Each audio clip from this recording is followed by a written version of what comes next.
Hi, this is Sam Seifert representing Georgia Tech ASDL. And before it becomes a distant memory, I wanted to summarize what happened to us during the 2016 Roboboat finals. Here you can see the live stream of the event, playback of the camera data that is being captured and used by our vehicle, and a rendering of our software environment. The competition begins with the vehicle traversing to marked gates. The red circles indicate things that we perceived as buoys. The animated cyan lines are playback of our actual LiDAR data projected onto a global frame, and the green lines represented our search area for the next gate. Now we're headed toward the docking task. We know the dock is somewhere within that green circle, but we don't know exactly where it is, and we'll have to use our sensors to determine its exact location. Our objective here is to leave 2 tags on the dock in specific bays. We don't know which bays we're going to dock at the beginning of the mission, and right now the boat is asking a server, hey, where do you want me to dock? The server has responded, please dock in the green triangle and then the black cruciform bays. We adjust the scanning angle of our LiDAR to be pitched more up, and that gives us the really clean LiDAR you see on the right. We run a clustering algorithm on these returns to find the exact locations of the dock, and then we gently drive toward the dock until we detect an impact. As you can see, we left a tag in the green triangle bay, and now we're going to head towards the black cruciform bay doing the exact same thing.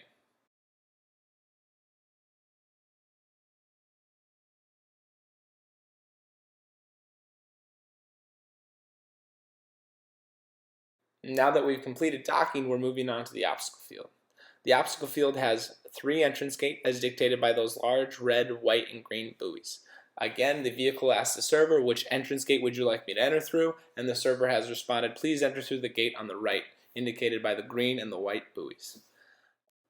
We have visualized our entrance gate detection algorithm, and as you can see, it has correctly identified each gate. The large cyan bounding box you see serves as our initial estimate for where the obstacle field is. However, once we've entered the obstacle field, we no longer use this initial estimate and we actually try to predict where the obstacle field is going, and you see that with those 3 blue parallel lines. We've deliberately slowed down the boat here to give us more time to perceive obstacles before we run them over. The black buoys are particularly tricky as they are difficult to see with the camera, and the black color tends to absorb our LiDAR. We've implemented several path planning or arbitration techniques, and the one that we used for this task is called a dam arbiter, which you can see visualized on the screen now. The dam arbiter breaks up the local region around the vehicle into several smaller subregions. Then, each behavior votes on each subregion based on how much that behavior is willing to go to that space. The vehicle then tries to move to the region with the highest vote. Now we're approaching the end of the obstacle field, and again we've got to exit through a specific gate.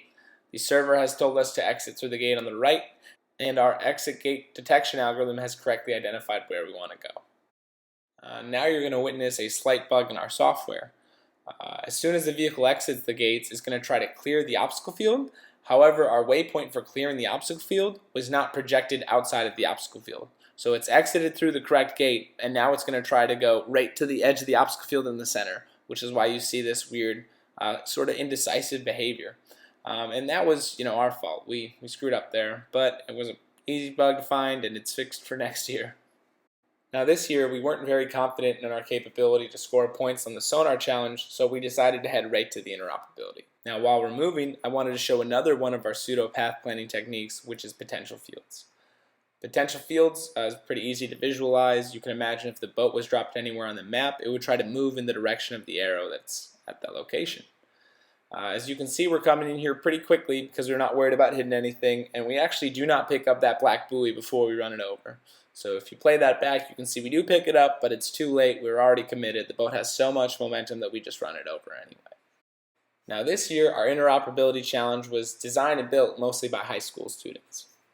We were under the impression that the signage for this challenge would be on the bottom of the dock and facing downward, and we thought the best way to get a good camera shot of this signage was to launch the submarine over the dock, drop in through the center, and then pick it back up and reel it in. Now, unfortunately, when we got here, we realized that the signs were facing outward, so that kind of put an ixnay on our plan. However, we still launched and recovered the sub, so we'll collect some points for this challenge, although we won't get full marks. And this is really the end of our run, so now the boat is just going to go home as quickly as possible.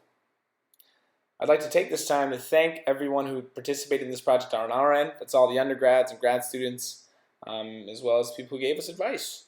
I'd also like to thank Robo Nation for hosting the event, and all the sponsors, MathWorks, Northrop Grumman, AUVSI. It was awesome. I had a lot of fun, and I know our team did as well.